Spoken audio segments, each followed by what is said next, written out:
Ah là là, les French manucure, ma phobie vraiment depuis plusieurs années, depuis que je suis prothésiste ongulaire. Vraiment ça a été une galère pour moi dans mes débuts. Maintenant bon, ça va beaucoup mieux puisque je me suis entraînée.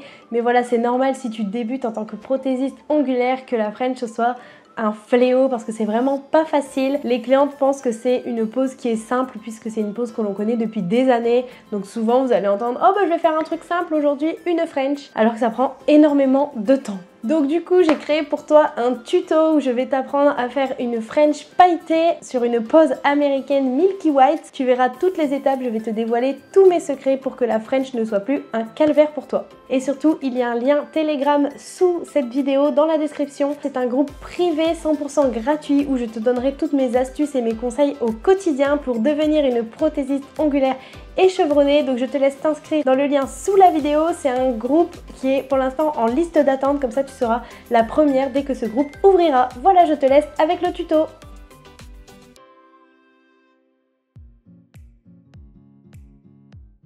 Du coup aujourd'hui j'ai retrouvé ma cliente pour lui faire une dépose-repose américaine et lui faire une jolie French Milky. Donc je lui ai d'abord reposé les capsules Maisie de chez Nailskit Formation. Ce sont les carrés courts, donc elles sont vraiment trop bien pour faire ce genre de pose ou même des baby boomers. Du coup une fois que j'ai enlevé les capsules, refait la manucure et reposé mes capsules, je vais procéder à la pose d'une base Milky White. Donc c'est la Milky White Purple qui est vraiment trop canon parce qu'on voulait vraiment un Milky White assez naturel et avec ces capsules je trouve que le rendu il est super canon. Donc voilà, je mets vraiment une fine couche parce que c'est une base assez épaisse. Donc je mets la fine couche sur chaque doigt et je fais catalyser chaque doigt 60 secondes parce que comme c'est une base qui va venir un petit peu couler, je préfère faire doigt par doigt pour vraiment être sûr que le rendu soit nickel. Pendant longtemps j'ai essayé de trouver justement un rendu Milky White avec des capsules américaines et je trouve que c'est le meilleur rendu. C'est de prendre des capsules du coup américaines déjà colorées et de prendre une base Milky White et de mettre une fine couche sur la capsule déjà colorée. Là du coup j'en profite pour reprendre mon petit pinceau liner pour aller au plus proche des cuticules pour que le rendu soit nickel et surtout que la repousse se voit le moins vite possible.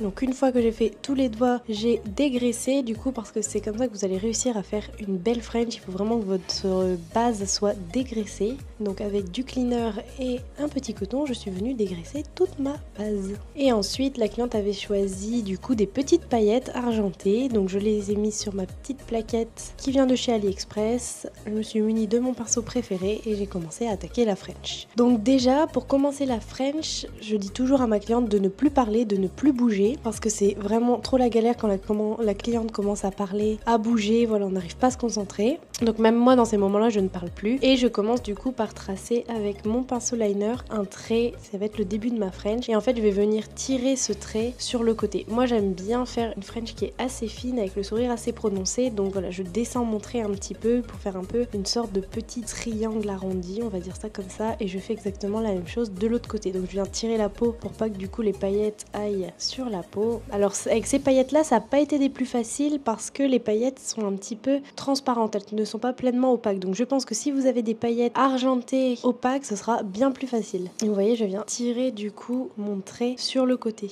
Après je rejoins les deux traits, là j'ai dû repasser du coup plusieurs fois vu que les paillettes étaient pas très opaques, vous voyez ça s'enlève un petit peu, ça se remet. Voilà, je check et surtout je retourne toujours la main de ma cliente pour voir si de son côté c'est nickel, parce que des fois vous aurez l'impression que de votre côté c'est nickel, quand vous allez retourner la main ça va pas du tout.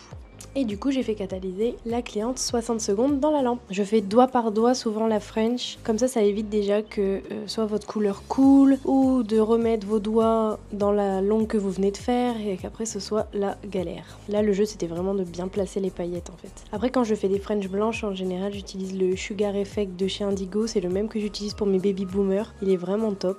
Mais après en soi vous pouvez faire des French avec les couleurs que vous souhaitez, mais en général vaut mieux prendre quand même des couleurs bien pigmentées ou là des paillettes bien pigmentées.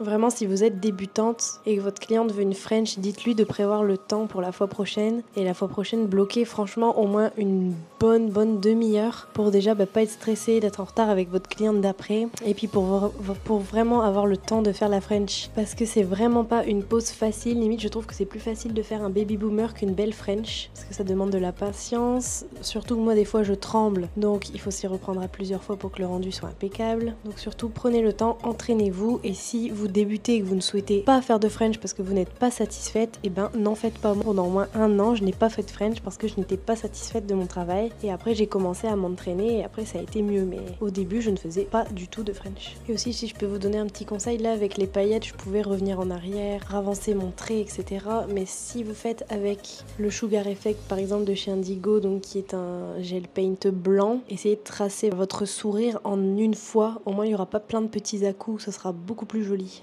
Du coup, c'était la première fois que je faisais une French paillette sur un blanc milky et franchement, vous allez voir le rendu, il est incroyable. Vous pourrez me dire en commentaire ce que vous en pensez, si vous arrivez aussi, vous, à faire des French, si ça vous stresse, etc. J'ai hâte d'avoir vos retours en commentaire. Le secret aussi, c'est d'avoir un bon pinceau liner pour faire votre French. Ça va vraiment vous aider à réaliser une French parfaite. Du coup, une fois que les 5 doigts ont été réalisés et qu'ils sont tous passés dans la lampe, on va passer au top coat brillant. Donc là, j'ai pris le Tip Top de chez Indigo que je viens appliquer en une fine couche.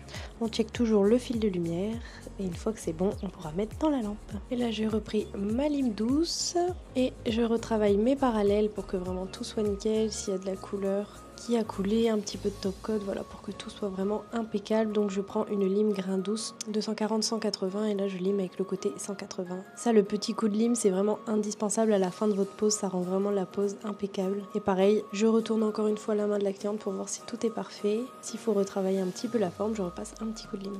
Du coup, vous allez voir, la cliente, elle avait deux petits points de sang là sur chaque doigt. Donc ce que j'ai fait, c'est que j'ai mis une petite goutte d'eau oxygénée. Ça, c'est vraiment trop bien pour arrêter les saignements. C'est trouvable sur Amazon pour quelques centimes. Et c'est vraiment génial, ça arrête instantanément le saignement et ça rend vraiment la pose nickel. Là, la cliente, elle a des peaux très sensibles. Et du coup, elle avait un petit peu saigné. Donc je préfère vraiment tout nettoyer avant de faire les vidéos, les photos, etc. Donc je vous laisse avec le résultat qui est pour moi beaucoup trop canon et je trouve que c'est carrément la tendance, les French comme ça, pailletés avec du milky. Voilà, donnez-moi votre avis en commentaire, à bientôt.